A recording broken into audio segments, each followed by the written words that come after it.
Super കൺമണി സീരിയലിൻ്റെ ഏറ്റവും പുതിയ പ്രൊമോ റിവ്യൂയിലേക്ക് എല്ലാ കൂട്ടുകാർക്കും സ്വാഗതം. സാഗറാണെങ്കിൽ ഇത്രയും നാൾ കൃഷിനെ എടുത്തു വളർത്തിയ ദത്തുപുത്രനാണെന്നുള്ള സത്യം ആരറിയരുതെന്ന് ആഗ്രഹിച്ചാണ് ഇത്രയും നാൾ രഹസ്യം മറച്ചു വെച്ചത് എങ്കിൽ ആ രഹസ്യം അറിയേണ്ടവർ തന്നെ അറിഞ്ഞിരിക്കുന്നു. അതായത് കൃഷി തന്നെ സുജിയുടെ വായിൽ നിന്നും ആൻറ്റിയമ്മയോട് സുജി പറഞ്ഞ ആ ഞെട്ടിക്കുന്ന സത്യം കേൾക്കുന്നുണ്ട്. അതായത് കൃഷിനെ ഞാൻ പ്രസവിച്ച എൻ്റെ മകനല്ലെന്നുള്ള സത്യം. അതറിഞ്ഞ് കൃഷി ആണെങ്കിൽ വല്ലാത്ത മാനസികാവസ്ഥയിലെന്ന് തന്നെ പറയാം. കാരണം സാഗറിൻ്റെ വായിൽ നിന്നും സുജി ഈ സത്യങ്ങൾ അറിഞ്ഞപ്പോൾ സുജി എങ്ങനെയാണ് ആ ഒരു സാഹചര്യം കടന്നു പോയത് എങ്കിൽ അതിൻ്റെ 10 ഇരട്ടി വേദനയാണ് കൃഷിനുണ്ടാക്കിയിരിക്കുന്നത്. തൻ്റെ അമ്മ തന്നെ അവഗണിക്കുന്നത് താൻ സ്വന്തം മകനല്ല എന്നുള്ള സത്യം തിരിച്ചറിഞ്ഞിട്ടാണെന്നുള്ള കാര്യമൊക്കെ കൃഷിന് മനസ്സിലാകുന്നു. മിക്കവാറും ഹോസ്പിറ്റലിൽ തനിക്ക് അങ്ങനെ ഒരു അപകടം ഉണ്ടായി, അതിനുശേഷമാണ് അമ്മയ്ക്ക് ഇത്രയധികം മാറ്റം ഉണ്ടായത്. അപ്പോഴായിരിക്കും ഈ സത്യം തിരിച്ചറിഞ്ഞെന്നുള്ള കാര്യമൊക്കെ നമ്മുടെ കൃഷിന് മനസ്സിലാകുന്നു. കൃഷിയാണെങ്കിൽ കൺമണി വിളിച്ചിട്ട് പോലും കോൾ എടുക്കുന്നില്ല. ആകെ വല്ലാത്തൊരു മാനസികാവസ്ഥയിൽ എന്ത് വേണമെന്നറിയാൻ വയ്യാതെ പതറി നിൽക്കുന്നു. അതേസമയം കൺമണിയാണെങ്കിൽ നടക്കുന്ന കാര്യങ്ങളെല്ലാം ദേവ്ജി സാറിനെ അറിയിക്കുന്നു. അപ്പോൾ ദേവ്ജി പറയുന്നു, സംഭവം ഇച്ചിരി ഗൗരവമുള്ളയാണല്ലോ, തക്ക സമയത്ത് മരുന്ന് കൊടുത്തില്ലെന്നുണ്ടെങ്കിൽ അത് വലിയൊരു വ്രണമായിട്ട് മാറും എന്ന് ദേവ്ജിയും പറയുന്നു. അതേസമയം ബലരാമനും ചില ഡൗട്ടുകളൊക്കെ തോന്നുന്നുണ്ട്. സാഗറിനെ വിളിച്ച് കാര്യങ്ങൾ പറയുന്നു. എന്താ അമ്മയ്ക്ക് കൃഷിനോട് ഇത്ര അകൽച്ച?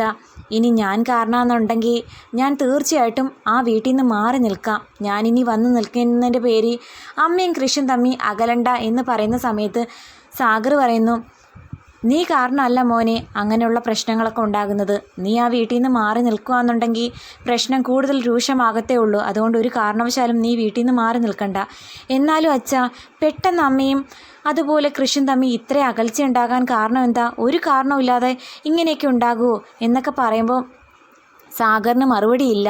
തൽക്കാലം ബലരാമനോട് ഈ സത്യം തുറന്നു പറയേണ്ട എന്നൊരു ആറ്റിറ്റ്യൂഡിലാണ് സാഗർ. അതേസമയം താൻ കെട്ടി ഉയർത്തിയ സന്തോഷകരമായ തൻ്റെ കുടുംബം കൺമുന്നിൽ തകരാൻ പോകുന്നതിൻ്റെ സങ്കടത്തിലാണ് സാഗർ. ദയനീയമായിട്ട് സുജിയോട് ചോദിക്കുന്നു, തനിക്ക് ഇത്രയും വാശി കാണിക്കേണ്ട ആവശ്യമുണ്ടോ? കാരണം സുജിയുടെ വാശി ഒന്നിൻ്റെ പേരിനാണ് ഇപ്പോൾ ആൻറ്റിയമ്മ ആ സത്യം അറിഞ്ഞിരിക്കുന്നത്. ആൻറ്റിയമ്മയെ തുടർന്ന് കൃഷി അറിഞ്ഞിരിക്കുന്നു. ഇനി അവിടെ അറിയാൻ പ്രത്യേകിച്ച് ആരുമില്ല. ആൻറ്റിയമ്മ സത്യങ്ങളൊക്കെ അറിഞ്ഞതുകൊണ്ട് ഇനി ആൻറ്റിയമ്മയായിട്ട് മാനസയോടെല്ലാം തുറന്നു പറയുമെന്നുള്ള കാര്യത്തിലാണ് ഡൗട്ട്. മാനസയോടെങ്ങാനും തുറന്നു പറഞ്ഞു കഴിഞ്ഞാൽ ഒന്നാമതേ ചേട്ടനും അനിയനും തമ്മിൽ തെറ്റിപ്പിരിച്ചുകൊണ്ട് സാഗർ കുടുംബത്തെ തകർത്ത് കൃഷിനെ സ്വന്തമാക്കാൻ ശ്രമിച്ച മാനസ ഇനി ഈ ഒരു രഹസ്യം അറിഞ്ഞ് എങ്ങനെയായിരിക്കും പ്രതികരിക്കുക എന്നൊന്നും പറയാൻ പറ്റത്തില്ല.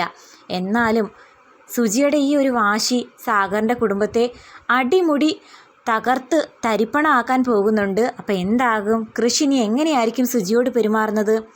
ഇനി ആ സത്യങ്ങൾ ബലരാമനും കൃപമോളും കൂടി അറിയേണ്ട താമസം മാത്രമേ ഉള്ളൂ.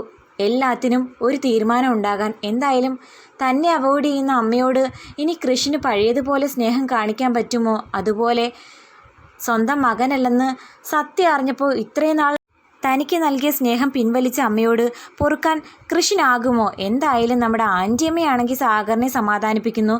സുജി എന്തൊക്കെയോ ഉറച്ച് തീരുമാനം എടുത്തിട്ടുണ്ട്. സാഗറെ, നീ വിഷമിക്കേണ്ട അനിയൻകുട്ടാന്നൊക്കെ പറഞ്ഞ് സമാധാനിപ്പിക്കുമ്പോൾ നിറ കണ്ണുകളുമായി നിൽക്കുന്ന സാഗറിനെയും കാണിച്ചുകൊണ്ടാണ് പ്രൊമോ അവസാനിക്കുന്നത്. കാത്തിരിക്കാം.